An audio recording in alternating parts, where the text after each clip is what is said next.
नमस्कार. स्वाभिमानी TV news चॅनलच्या बातमीपत्रात आपलं स्वागत. पत्रकारांना धमकी देणाऱ्या खासदार संजय पाटील यांच्यावर गुन्हा दाखल करा, जिल्हाधिकाऱ्यांमार्फत मुख्यमंत्र्यांना निवेदन. पत्रकारांना कथितरित्या धमकी दिल्याप्रकरणी खासदार संजय पाटील यांच्यावर तात्काळ गुन्हा दाखल करण्यात यावा अशी मागणी धुळे जिल्हा संविधान संरक्षण समितीच्या वतीने करण्यात आली असून त्या संदर्भात धुळे जिल्हा अधिकाऱ्यांमार्फत मुख्यमंत्र्यांना निवेदन देण्यात आलेले आहे.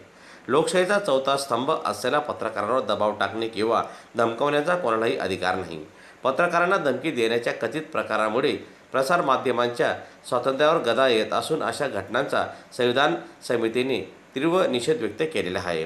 संबंधित प्रकरणाची निष्पक्षपणे चौकशी करून खासदार संजय पाटील यांच्यावर कायदेशीर कारवाई करावी, तसेच पत्रकारांना संरक्षण देण्यासाठी शासनाने आवश्यक उपाययोजना कराव्यात अशी मागणी यावेळी निवेदनाद्वारे करण्यात आलेली असून यावेळी निवेदन देण्यासाठी धुळे जिल्हा संविधान संरक्षण समितीचे पदाधिकारीसह कार्यकर्ते उपस्थित होते. मागील आठवड्यात जो लोकशाहीच्या मार्गाने 25 लाख लोकांचं प्रतिनिधित्व करणारा लोकसेवक संजय दिना पाटील यांना पत्रकारांनी लोकशाहीच्या मार्गाने प्रश्न विचारल्यानंतर त्यांना जास्तीत जहाल त्यांच्या चीड येऊन त्यांना विरोध वाटून त्यांनी पत्रकारांना अर्वाच्य भाषेत शिवीगाळ केली. मी खासदार हे विसरून जाईल, मी यापूर्वी 5 खून केलेले आहेत, बामणं उडवून देईन, तुम्ही माझ्याबरोबर आले तर मारेल, तुम्हाला मी जेवण देतो, जास्त डोक्यात चढू नका, अन्यथा मी तुम्हाला उडून देईन, तुम्हाला कुठे जायचं ते कुठे जा, कमिशनरकडे जा, अशा प्रकारे धमकी देणारा संजय दिना पाटील यांनी पत्रकारिता म्हणजे ही लोकशाहीचा चौथा आधारस्तंभ आहे.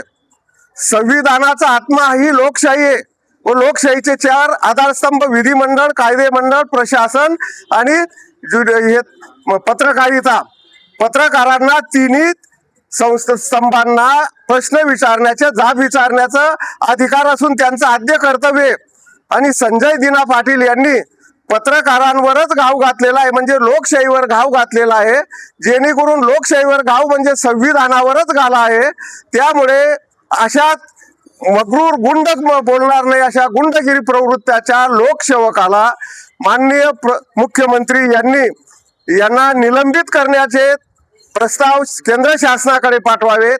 त्यांच्यावर देशद्रोह अंतर्गत खुनाची धमकी देणे, तसेच त्यांनी स्वतः स्पष्ट कबूल केलेले आहे की मी 5 खून केलेले आहेत, त्या खुनाची चौकशी करणे, यांच्यावर फौजदारी स्वरूपाचा गुन्हा दाखल करणे व गुन्ह्याचा निकाल लागेपर्यंत यांना संसदेमधून निलंबित करणे, यासाठी आमचं धुळ्यातल्या ज्येष्ठ नागरिकांचं माननीय मुख्यमंत्र्यांना निवेदन आहे.